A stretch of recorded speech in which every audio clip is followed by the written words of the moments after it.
पंजाब केसरी में आप सबका स्वागत है। मैं हूं चंद्रशेखर धरनी। हरियाणा सरकार की लगातार मीटिंगों के दौर चल रहे हैं, चाहे वो डिजास्टर मैनेजमेंट की मीटिंगें चल रही हों या सीएम लेवल पर वीडियो कॉन्फ्रेंसिंग के माध्यम से जिलाधीशों के साथ संपर्क किया जा रहा हो। मामला एक बार फिर से कहीं ना कहीं कोविड फैलने का है और ओमिक्रॉन के केस लगातार जिस प्रकार से बढ़ रहे हैं वो चिंता की रेखाएं निसंदेह सरकार में भी देखी जा सकती हैं। हमारे साथ इस वक्त मौजूद हैं आपदा प्रबंधन विभाग के एडिशनल चीफ सेक्रेटरी पीके दास जी। उनसे बात करेंगे। सर, आपका स्वागत है पंजाब केसरी में। धन्यवाद। सर, जिस प्रकार से मीटिंगों के दौर लगातार चल रहे हैं, क्या मीटिंगों में गाइडलाइन अभी तक जारी की गई हैं? पिछले 7 दिनों में हमारे राज्य में कोविड इन्फेक्शन का रेट बढ़ा है और ये एक चिंता का विषय है, क्योंकि इसका जो बढ़ने का दर है वो काफ़ी द्रुत है। बहुत जल्दी जल्दी ये केस बढ़ रहा है और एक डर भी ये है कि जो ओमिक्रॉन वैरायटी है वो भी हमारे यहाँ पैर पसार रहा है। इसको ध्यान में रखते हुए कल स्टेट डिजास्टर मैनेजमेंट अथॉरिटी का मीटिंग हुआ था चीफ मिनिस्टर साहब के अध्यक्षता में, और स्थिति का जायजा लिया गया और कुछ अहम फैसले किए गए ताकि ये जो स्थिति है उसके ऊपर हम काबू कर सकें। इसमें हमने देखा है कि 5 जिले हमारे हैं, गुड़गांव, फरीदाबाद, सोनीपत, अम्बाला और पंचकुला। यहाँ सबसे ज़्यादा केसेस हो रहे हैं और तेज़ी से बढ़ रहा है। इनको हमने एक अलग कैटेगरी में डाला है। बाकी स्टेट के जो ज़िले हैं उनको अलग कैटेगरी डाला है। इन ज़िलों में थोड़ा ज़्यादा सख्ताई से कुछ नियम बनाए गए हैं ताकि मामले के ऊपर काबू रख पाया जा सके, और बाकी जगह भी हमने नियंत्रण करने के लिए कुछ इंस्ट्रक्शन जारी किए हैं। तो सख्ती किस प्रकार से, क्या स्पेशल विशेष आदेश दिए गए? तो इन 5 जिलों में जो ग्रुप ए जिले हैं, इनमें सिनेमा हॉल, थिएटर, मल्टीप्लेक्स ये सब बंद रहेंगे।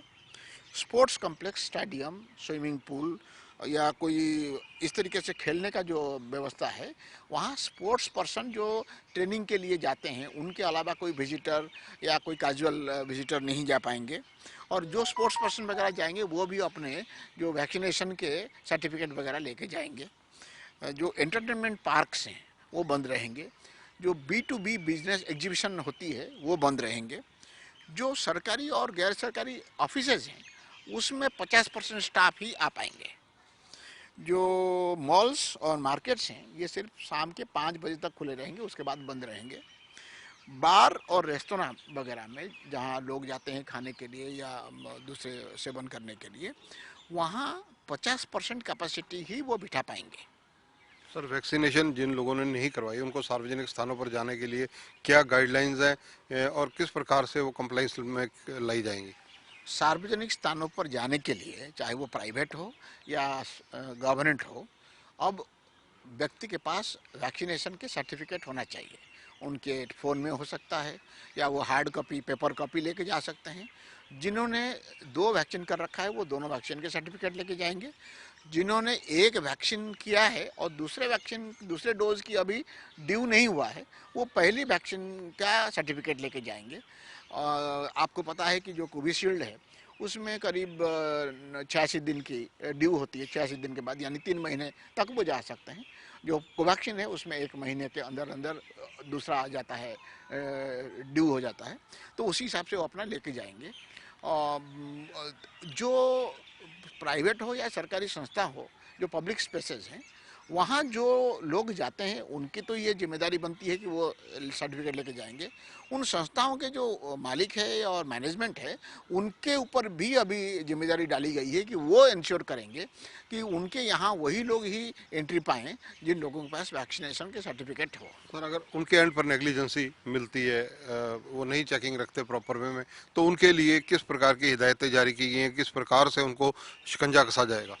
पहले तो मैं आपको ये कहना चाहूँगा कि हमने पिछले साल ये देख लिया है, अगर हम नेग्लिजेंस करेंगे, अगर हम एहतियात नहीं बरतेंगे तो उसके अंजाम क्या होता है।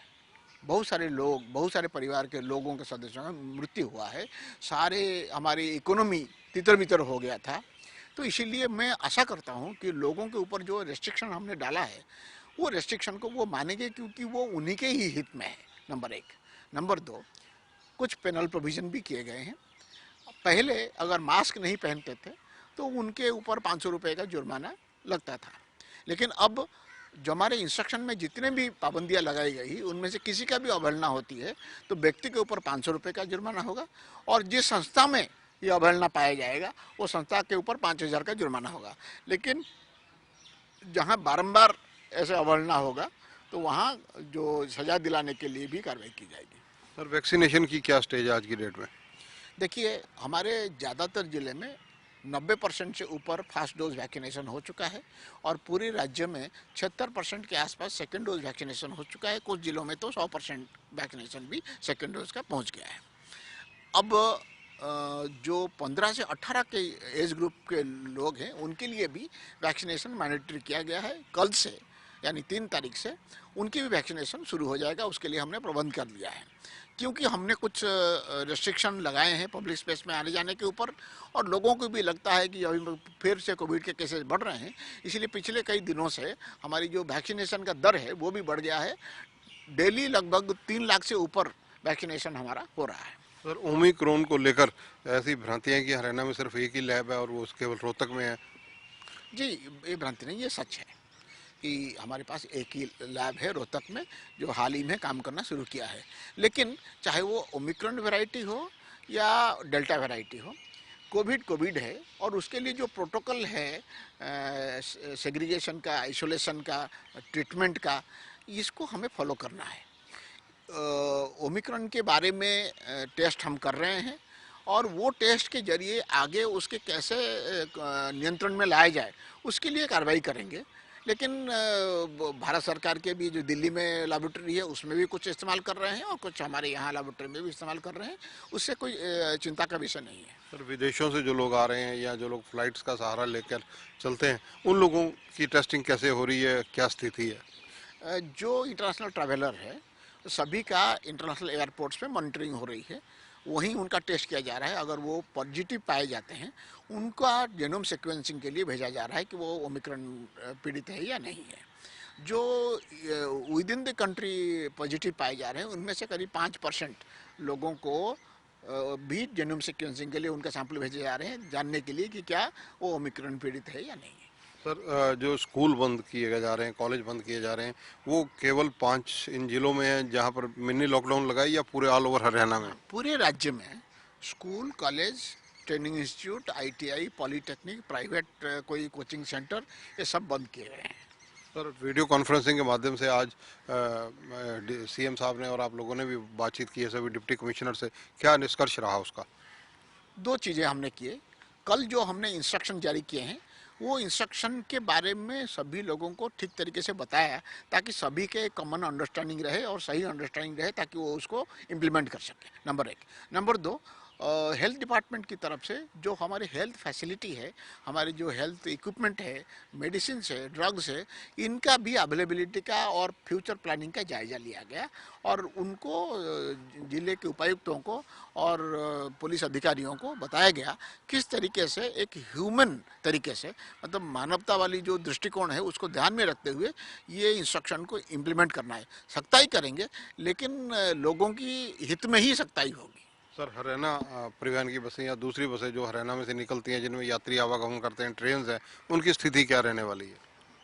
हरियाणा सरकार की बसें, हरियाणा में चालू होने वाले दूसरे राज्यों के बसें, प्राइवेट बसें, स्कूटर्स और जितने भी वाहन हैं जो जनरली लोगों को कैरी करते हैं उन सभी के ऊपर ये जिम्मेदारी है कि वो उन्हीं लोगों को बिठाएं जिन लोगों के पास वैक्सीनेशन सर्टिफिकेट हो।